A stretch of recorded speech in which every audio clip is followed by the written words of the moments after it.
కొట్లాడి తెచ్చుకున్న తెలంగాణ రాష్ట్రం 10 ఏళ్ళు కష్టపడ్డాం. 1200 మంది పిల్లలు మనోళ్ళు చచ్చిపోయారు. మరి ఒక్కొక్క అడుగు ముందుకు పోతా ఉన్నాం. తెలంగాణ రాష్ట్రాన్ని ఇగో మేము దేశ పటంలో చూపించుకోవాలా, ప్రపంచ పటంలో చూపించుకోవాలి అని చెప్పి ఎన్నో రకాలుగా చిన్న రాష్ట్రం అయినా సరే ముందుకు పోతున్నాం. ఇక కింద పడో మీద పడో అప్పు చేసో సప్పు చేసో రాష్ట్రం ఓ 10 ఏళ్ళు ముందుకు పోయింది. మరి ప్రతి ఒక్క విషయంలో కూడా అంటే అన్నీ కూడా ఒక యూనిటీగా అయితేనే రాష్ట్రం ముందుకు పోగలుగుతుంది. మరి ఇయాలేమో ఒక విచిత్రమైనటువంటి వాతావరణం ఇక్కడ కనపడతా ఉన్నది. కానీ ఏ ప్రభుత్వం పరిపాలించినా, ఇగో ఏ పార్టీ పరిపాలించినా మన తెలంగాణ ప్రతిష్ట ఏదైతే ఉందో, మన తెలంగాణ ఆత్మగౌరవం ఏదైతే ఉందో అది వెనక్కి వెళ్ళిపోకూడదు. మరి ఇక్కడ చూడండి, ఒకసారి మీకు కనబడతా ఉన్నది ఇగో విజయ డైరీ. విజయ డైరీ అందరికి తెలుసు, హెరిటేజ్ కూడా అందరికి తెలుసు కదా. గతంలో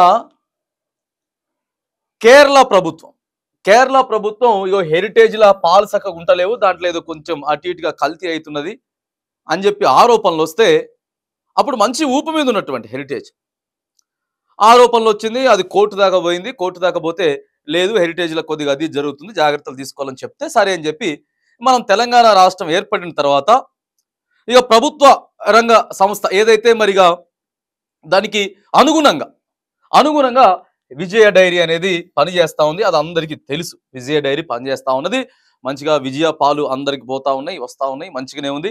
తెలంగాణ ప్రజానీకం అంతా కూడా అంతా ఆదరించిర్రు. ఓ 9 సంవత్సరాల నుంచి వెళ్ళి విజయ డైరీ లాభాల్లోనే ఉంది అని చూస్తూ ఉన్నాం మనం, అది తెలుసు. కానీ హఠాత్తుగా ఒక నెల 2 నెలల నుంచి వెళ్ళి ఇగో విజయ డైరీ నష్టాల్లోకి వెళ్ళిపోతున్నది.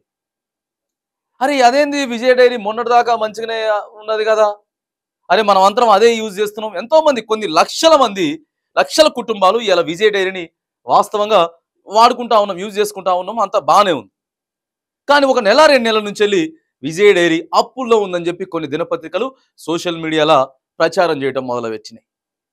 అరే ఏమైంది, ఎందుకు నష్టాల్లో, 9 సంవత్సరాల దాకా ఉంది కదా అని చెప్పేసి ఒకసారి క్లుప్తంగా చూసుకుంటే ఇగో హెరిటేజ్ ఏదైతే ఉందో విజయ డైరీ ప్లేస్లో హెరిటేజ్ రాబోతా ఉన్నది. దాదాపుగా 2400 కోట్ల పెట్టుబడులతోటి మళ్ళీ కొత్తగా ఇక్కడ ప్రారంభించబోతా ఉన్నాం. పెట్టుబడి పెట్టి హెరిటేజ్ని మళ్ళీ రాష్ట్ర వ్యాప్తంగా కూడా విస్తరించబోతా ఉన్నాం.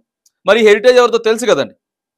పక్కనే ఉన్నటువంటి ఆంధ్రప్రదేశ్ రాష్ట్ర ముఖ్యమంత్రి వర్యులు చంద్రబాబు నాయుడు గారిది, వాళ్ళ ఆవిడ పేరు మీద కంపెనీ ఉంటుంది.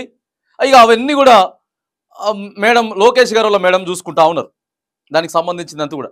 మరి ఒకేసారి విజయ డైరీని కిందకు దింపేసేసి తెలంగాణ రాష్ట్ర ప్రజలు ఆదరించినటువంటి 9 ఏళ్లుగా లాభాల్లో ఉన్నటువంటి ప్రభుత్వ రంగ సంస్థ అయినటువంటి మరి హెరిటేజ్ విజయ డైరీని మాత్రానికి ఇప్పుడు నష్టాల బాట వస్తుందని చూపించుకుంటా కేవలం హెరిటేజ్ కంపెనీని ఇక్కడికి తీసుకురావడం కోసం, ఇంకా ఎక్కువగా అభివృద్ధి చెందడం కోసం అనంటే మరి ఏం జరుగుతున్నది.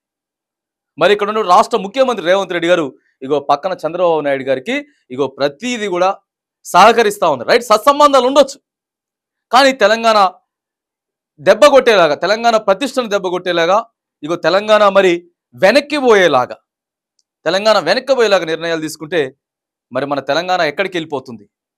కొట్లాడి సాధించుకున్నటువంటి చిన్న రాష్ట్రమైనటువంటి తెలంగాణ ఆగమైపోతుందా? ఎందుకు, ఎవరి కోసం ఇదంతా, దేనికోసం ఇదంతా అనేది రాష్ట్ర ప్రజలు చర్చించుకుంటా ఉన్నారు. కాబట్టి ఇగో ఇట్లాంటి దయచేసి రాష్ట్ర ప్రభుత్వం మళ్ళొకసారి పునరాలోచించుకోవాలి. రాష్ట్రాల మీద మనం పోటీ పడి ముందుకు పోయి ప్రపంచ చిత్రపటంలో ఇంకా ఒకడుగు మన రాష్ట్రాన్ని ముందుకు తీసుకుపోవాలి. కానీ ఇగో ఇట్లా మనకి మంచిగా పనిచేసి లాభాల బాటలో ఉండి ప్రజలకు చేరువైనటువంటి కంపెనీల్ని ఒకదాని తర్వాత ఒకటి వెనక్కి లాగేసుకొని ఎవరి ప్రయోజనాల కోసమో మన అస్తిత్వాన్ని తాకట్టు పెట్టుకుంటే ఇగో మనం తెలంగాణ రాష్ట్ర ప్రజలకి, కొట్లాడి తెచ్చుకున్నటువంటి తెలంగాణకు ఆత్మ బలిదానం చేసినటువంటి బిడ్డలకి ద్రోహం చేసిన వాళ్ళం అవుతాం.